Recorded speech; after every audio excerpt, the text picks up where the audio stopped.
Hello, everybody, and thank you for tuning in to the Liberty Report. Today with me is co-host Daniel McAdams. Daniel, it's good to see you. Good morning, Dr. Paul. Very good.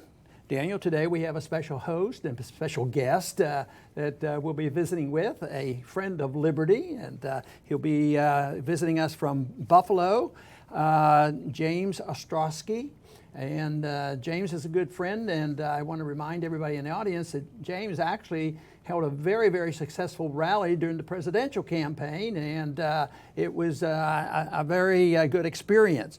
But Jim is a trial lawyer and an appellate judge, lawyer from Buffalo. He has a philosophy degree from the state of New York and from Buffalo, and he is also a graduate of the Brooklyn Law School. So Jim, welcome to our program today. Thanks for having me, Dr. Paul and Daniel. And one of the things that caught our recent attention on what you're doing is a book that you got out, Progressivism, a primer on the idea destroying America. Well, there's lots of things I think destroying America, but you do a pretty good job to understanding philosophically what we're facing today. And I do want to ask you about that a little bit, and then let you describe your book. But the whole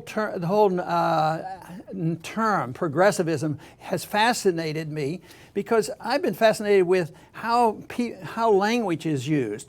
You know, I was recently in Mexico City, and they didn't like the word libertarian. Not that they disliked it, but the libertarians there used the word liberal, as Mises and Hayek did. And eventually, we can't do that anymore, not in America, even though some people in Europe might still use it. But then again, progressivism sounds like a pretty good term to me. And I was just thinking, you know, what would it be like if a 16 or 17-year-old teenager right now got interested in ideas and he says, well, I'm going to look it up on the internet and find out about this progressivism. It sounds like a pretty good idea to me. So I want to read what Wikipedia tells us how wonderful progressivism is. It says progressivism is a broad philosophy based on the idea of progress, which asserts that advancement in science, technology, economic development, and social organization is vital to improve the human condition. Well, it sounds like you might be challenging that a little bit because we don't think that much of progressive. Tell us about how do they manage to change these words, whether it's liberal or progressive, and then, describe how you confront this with your book. Well, it's funny that you talk about language because I think language is so absolutely important. And a lot of what I do in the book is talk about what words mean. And it's funny, I start out the book with an actual conversation with a liberal progressive friend of mine. And I said, hey, Greg, I'm writing a book about progressivism. And he said, what's progressivism? And I said, exactly, that's why I'm writing the book. So yes, it's a euphemism, but I think that we're kind of stuck with this term. I didn't think I could come up with any other term. I don't like the word liberal to use as progressive. I kind of agree with the folks in Mexico. I may be quixotic, but I'd like to recapture that word liberal. I think it's a fantastic word, and I spent a lot of time in the book talking about the actual history of liberalism. What I tried to do with progressive was not so much go into the historical origins, because that would be a book about 5 inches long. I do have a little chapter on the origins of it. But what I try to do is, what I'm looking to capture is the actual mindset of the average American, the average member of the media, and the average politician in their attitude towards government, which in a one sentence definition would be, whatever problem comes up during the course of the week or the day or the month, there's a governmental solution to that. And I think that's the core of progressivism, but I carry out, like, say, Rothbard did in economics, that you start out with that proposition. There's a lot of things embedded in that even the progressive himself might not have realized. So I end up in the book on page 26 with an 8-part definition of progressivism. And once that's understood, I think it's really hard for anybody to continue being a progressive because it's kind of a crazy mindset. Right. So this is what I try to do with the book, and get away from the euphemistic definition that Dr. Paul cited, and get into actually what it really means, and that's basically what the book is about. Wonderful. And Daniel has a question for you. I have a couple actually, but the first I was interested in is if you could, especially for our viewers, go back to the birth of that term as an idea, especially at the turn of the century, the rise of the new moderns. This is a word that came up and was sold as a very attractive word.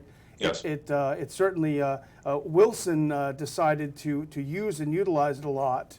But if you could take us back to the origin, Yeah. I think that would be very interesting. Well, I can't trace the exact origin, but it is a fantastic word. But I think in the larger sense, we had the era of liberalism, which I talk about in the book, and by that I mean what is now known as libertarianism. But that word wasn't really present in history, so the whole thing's pretty confusing. But the era of small government, markets, free trade, and a large degree of freedom of travel and movement of people. That was very successful, as we all know. I defend that idea against some of the critics in the book. But the progressives came along and they said, well, things aren't moving fast enough. We can do better than this. And basically they give birth to this philosophy of government intervention into the market. The market is based on some superstitions, and there's natural law, and that's sort of an unscientific metaphysical thing. And the progressives, they painted themselves as scientific, empirical people. I hope I shatter that by the time the book is over, because I think progressivism is not scientific at all. In fact, I don't think it's even rational at all in any sense. But that's basically it. They were going to superimpose a better idea on top of liberalism. Now, we've had 100 years. They started in about 1914, Wilson, the income tax, the Federal Reserve, the war on drugs, World War I, which led to, as Murray Rothbard pointed out in one of the first lectures I ever heard in the movement, the planning economy. And we've had 100 years of this, and now we see the result. First, we had some stagnation, the stagflation in the early 70s, and really the country kind of did stagnate for a number of decades. But I point out in the book, and I argue for this proposition, that right around the time of 9/11, and not an accident, I think the country has actually started to decline. And I cite in the introduction to the book a lot of empirical data. There's not a lot of statistics in the book, but a few are good. Just for example, the obesity crisis in the country, the illiteracy crisis, the drug problem, the overdoses. So it hasn't worked, and I think it's time for people to take a look at the whole history and rethink it and come up with a better idea, which is, of course, classical liberalism. Jim, I want to ask you a question about another word that Sure. is used frequently, and that's democracy. That's, Sure. by the left, they love pure democracy, and libertarians aren't especially enamored by that, nor did our founders like the word democracy. But would you say that the progressive are very dependent on the distortion and using democratic process and the majority to further their cause of progressivism? Absolutely, and I spend a great deal of time in the book explaining the fallacy of democracy. It goes hand in hand with progressivism. And I point out, as Murray Rothbard pointed out, many of these ideas, such as democracy, constitutions, and so on, they were seemed like good ideas at the time because they were better than what replaced them, and they almost moved things in a libertarian direction. But this notion that the majority has the right to do anything it wants, which is really the foundation, the sort of legalistic philosophical foundation of progressivism, has been very damaging. And I point out the various flaws in democracy, having learned from Rothbard and yourself and others. So there's a pretty nasty critique of democracy in the book as it actually functions. And I am a political consultant and election lawyer, so I have a little bit of real world experience in that regard. Good. Jim, what I also really liked in the book is your critique of conservatism, And you point out Yes. conservatism arose as a reaction to progressivism. Right. There's one passage that really struck me, and I'm sure so many of our readers are going to connect with this, saying this happens Yes. to me all the time too. And I'll just read it if you don't mind. Sure. I'm sure you'll remember Sure. it. So long as you hate Obama personally, you won't be focused on the GOP's pathetic record of never shrinking government, end quote. And I shortened it by saying, who cares if the GOP never shrinks? Obama. I think that's Correct. such a great Right. critique of conservatism. And you also say there is not a single accomplishment of American conservatism. It's really hard to think of one. Ronald Reagan is considered the great hero, but he, quote, saved Social Security. I wish he hadn't, because I have to pay 15.3% of my net dollar made to those programs. So there really isn't a success of it, and I think you're seeing the crisis of it right now. Conservatism, I think, is at a dead end, and the GOP is going in a different direction with Trump. Whether you agree with that or not, it's not classical conservatism. So there is a crisis, and I think that conservatives need to repair back to the original good idea of classical liberalism, this great idea that started around 1650 in England, and I talk a little bit about the fascinating early history of it. Jim, I wanted to ask you about what you think the consensus is when people think about progressivism when it comes to foreign policy. Sure. Because there were several members of Congress that called themselves progressive. I worked with them. I knew they were progressives, but they were decent people, and we talked about things we agreed on, and frequently with civil liberties, and on the war issues. But when people think of progressivism, don't they usually think of the economic socialism of wealth redistribution domestically, and they don't concentrate too much on foreign policy? But does that come across to you as a mixed bag? Because some progressives who are honest, are pretty good on foreign policy. But then there's other so-called progressives, and they could be neocons and still want to be called a progressive. Yeah, fascinating topic. I do talk a lot about foreign policy and war in the book. And really, if you look at foreign policy and our history of intervention is simply progressivism applied to foreign policy. The same notion applies, that there's a problem in the world, and the government, by means of its 6 tools, one of which is war, another which is conscription, can go in there, monkey around, and make things better. And one of the points I make in the book, I bring in the whole Hayekian insight, which is that we're really ignorant of things going on. And, the Iraq War is the great example. A little bit of research, they would have figured out that Iraq split into 3 countries, and once you break up the regime, you're going to end up with a civil war. But these people didn't know that, and really, does the government really know what it's doing ever? There's a serious knowledge problem. I also talk about that in terms of corporate welfare, and I use some examples in New York.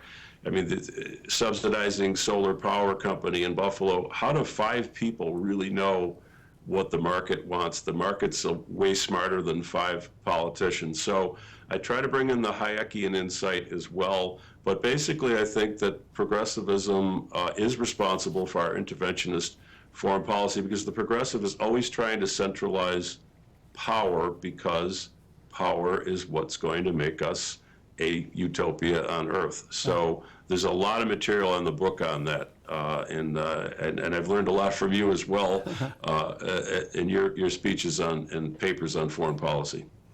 Well, Dr. Paul, you kind of stole my question, because I was going to point out how we do work very closely with progressive, and there are a few progressives on the board of the Ron Paul Institute who we've known for a number of years, and certainly when it comes to important tactical issues, we cooperate. We like them very much personally. But I do like what you just said, and it reminds me of how you started it by saying that this is a kind of a theft of a term, progressive and liberal, that the terms have been stolen. It sounds to me like the theft is still ongoing, because you have progressivism, which I have identified with people like Dennis Kucinich, who are anti-war, and it has a nice connotation in foreign policy to that degree. But you do see, I think, the word being stolen by what we call the liberal hawks. And we know that Victoria Nuland at the State Department is a neocon. That's a given. But people like Samantha Power and Susan Rice have cultivated this image of liberal progressives, yet they're behind some of the worst, most bloody wars in our recent history, like Libya and the others. So it is very interesting. Right. Yeah. Go ahead, Jim. No, I totally agree. And again, Libya and Syria, as you both well know and have covered, are great examples of where they think that, well, the government can go in there and we're going to sweep aside these old regimes and everything's going to end up better off. But in fact, things have been catastrophic over there and have led to chaos and the vast migrations into Europe, and it's even become an issue in the presidential election here. It's been a disaster. Jim, well, I want to finish up with one more question. It is a philosophic type of question. And your book talks about the idea destroying America as it's ongoing. And my question will be, where do we stand with the ideas of liberty? We do know that ideas have consequences. Communism just doesn't pop up because one individual wants it. Fascism, they're all ideological. People wrote about it, as well as this progressivism. The ideas are written down there, as well as on the good side, the ideas that promoted and motivated our founders were there. But where are the ideas today on liberty? Do you come down on the side of a little bit of optimism, no optimism? Will they destroy America? Or where do you think we are on the ideas of liberty? Because that to me is the key question as far as I'm concerned on how we're going to live in the next 100 years in this country.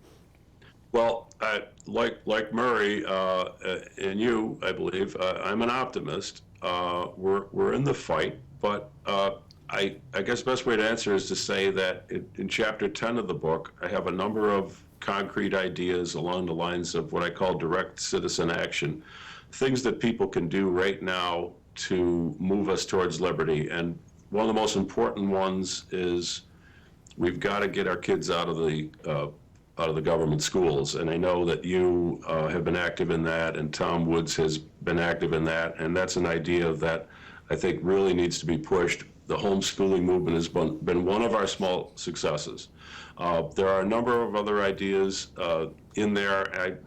The first idea I talk about is we actually have to talk to progressives. I think that we libertarians, we love to talk to each other, and that's very important to keep up morale in this progressive society. But we have to go out there and actually confront progressives and in a very civilized, friendly manner and say, look, you really need to rethink this. This is not good for you. It's not good for your children. It's not good for the country.